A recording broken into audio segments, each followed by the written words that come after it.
Welcome to this deep dive into programming language internals. Today, we are exploring one of the most fundamental aspects of modern software development, automatic memory management. Specifically, we will be comparing two dominant strategies, tracing garbage collection versus reference counting. First, let's establish why we need this. Every time a program runs, it needs memory to store variables, objects, and data. In the past, programmers had to manually ask for memory and manually give it back. If they forgot to give it back, the computer would run out of RAM. Automatic memory management, or garbage collection, solves this by having the system automatically detect and reclaim memory that is no longer being used by your application. The first major strategy is called reference counting. The concept is incredibly simple. Imagine every object in your code has a tiny backpack with a counter inside it. Every time a variable references that object, the counter goes up. If a variable stops referencing it, the counter goes down. The golden rule here is simple. If the counter hits 0, it means nobody is using the object, and it is immediately destroyed. This approach has some fantastic benefits. The biggest one is immediate cleanup. As soon as that last variable goes away, the memory is freed instantly. This makes the system very deterministic. You generally don't get massive, unpredictable pauses in your program because the cleanup work is spread out in tiny chunks every time variables change. However, reference counting has a fatal flaw. It is called a reference cycle. Imagine object A points to object B, and object B points back to object A. Even if the rest of your program stops using both of them, they are still pointing to each other. Their counters will never reach 0, so the system thinks they are still in use. This causes a memory leak, where useless data eats up your RAM forever. To solve this, we have the second strategy, tracing garbage collection, often called mark and sweep. Instead of counting references locally, this strategy takes a global view.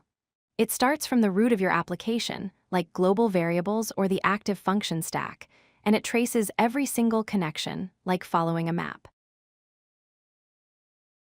This process generally happens in two distinct phases. First is the mark phase, where the collector traverses the entire graph of objects and marks everything it can reach as live. Second is the sweep phase, where it scans through memory and deletes anything that wasn't marked. Because it traces reachability from the outside, it doesn't get fooled by circular references. Tracing garbage collection is robust. It handles complex cycles perfectly and often allows for faster object allocation because it can tidy up memory blocks. However, the downside is the pause. To perform the mark and sweep safely, the system often has to pause your entire program, known as a stop-the-world event.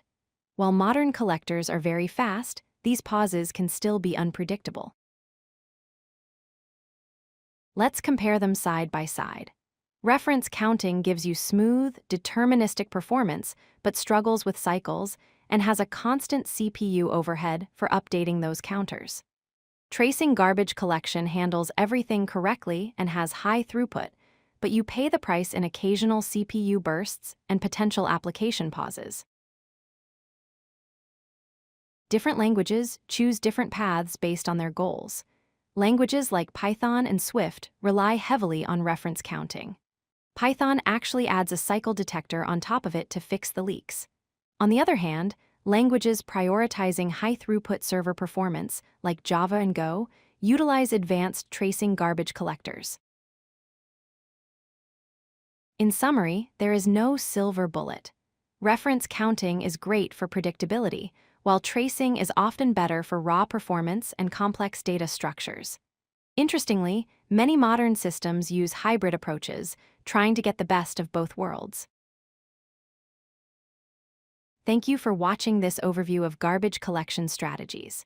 If you found this helpful, please like and subscribe for more explanations of how our software world works under the hood.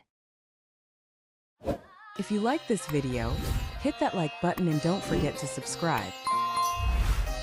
Visit codelucky.com for more such useful content.